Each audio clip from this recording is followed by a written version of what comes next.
Assalamualaikum warahmatullahi wabarakatuh. Perkenalkan, nama saya Ernita dengan NIM H0322020 dari kelas Pendidikan Biologi D. Di sini saya akan menjelaskan mengenai mekanisme eksperimen Michelson-Stalt.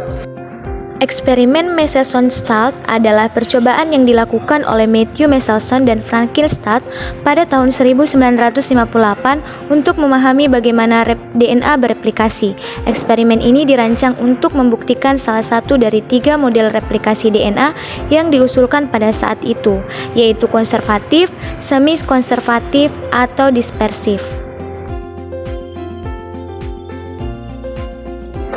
Yang pertama yaitu tahap persiapan, menumbuhkan bakteri dalam nitrogen berat N15. Escherichia coli ditumbuhkan dalam medium yang mengandung isotop nitrogen berat N15 selama beberapa generasi. Nitrogen ini akan masuk ke dalam basa nitrogen di dalam DNA sehingga membuat DNA mereka lebih berat daripada DNA yang mengandung nitrogen biasa atau N14. Karena DNA memiliki 2 untai, semua DNA dalam bakteri pada titik ini akan memiliki 2 untai yang mengandung N15 yang lebih berat. Yang kedua yaitu perpindahan ke medium nitrogen ringan atau N14. Setelah beberapa generasi, bakteri kemudian dipindahkan ke medium yang mengandung isotop nitrogen ringan. Setelah bakteri membelah dalam medium ini, nitrogen ringan akan diintegrasikan ke dalam DNA yang baru disintesis. Yang ketiga yaitu mengambil sampel pada setiap generasi sel-sel yang tumbuh dalam medium N14, diambil sampelnya pada interval tertentu setelah 1, 2, 3 dan seterusnya pembelahan atau generasi. DNA dari masing-masing sampel kemudian dianalisis menggunakan sentrifugasi dalam gradien densitas atau dengan kalsium klorida untuk melihat seberapa padat DNA tersebut. Selanjutnya yaitu hasil pengamatan. Yang pertama, generasi 0. Sebelum pindah ke N14, semua DNA memiliki 2 untai sehingga mereka semua berat dan muncul di dasar tabung sentrifugasi.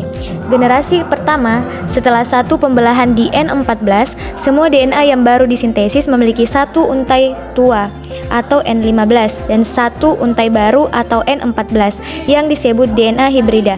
Ketika DNA ini disentrifugasi, pita DNA muncul di bagian tengah tabung menunjukkan bahwa DNA memiliki densitas menengah atau campuran antara berat dan ringan. Selanjutnya yaitu generasi kedua. Setelah 2 pembelahan di N14, setengah dari DNA adalah hibrida, N15 dikurang N14, dan setengah lagi adalah DNA yang sepenuhnya ringan, N14 dikurang N14. Ini menghasilkan 2 pita pada tersentrifugasi, 1 di tengah untuk DNA hibrida dan 1 di bagian atas untuk DNA ringan. Selanjutnya yaitu generasi ketiga dan seterusnya. Setelah lebih banyak pembelahan, proporsi DNA ringan atau N14 dikurang N14 meningkat, sementara proporsi DNA hibrida tetap ada tetapi semakin sedikit dibandingkan DNA ringan. Maka kesimpulan dari mekanisme eksperimen Michelson-Stalt adalah percobaan ini membuktikan bahwa replikasi DNA mengikuti model semi-konservatif, yang berarti bahwa setiap molekul DNA yang baru disintesis terdiri dari 1 untai tua yang bertindak sebagai template dan 1 untai baru yang disintesis berdasarkan untai tua tersebut. Model ini menunjukkan bahwa setelah replikasi, setiap molekul DNA terdiri dari 1 heliks lama dan 1 heliks baru, sehingga setiap generasi sel baru mewarisi separuh DNA lama dan separuh DNA baru.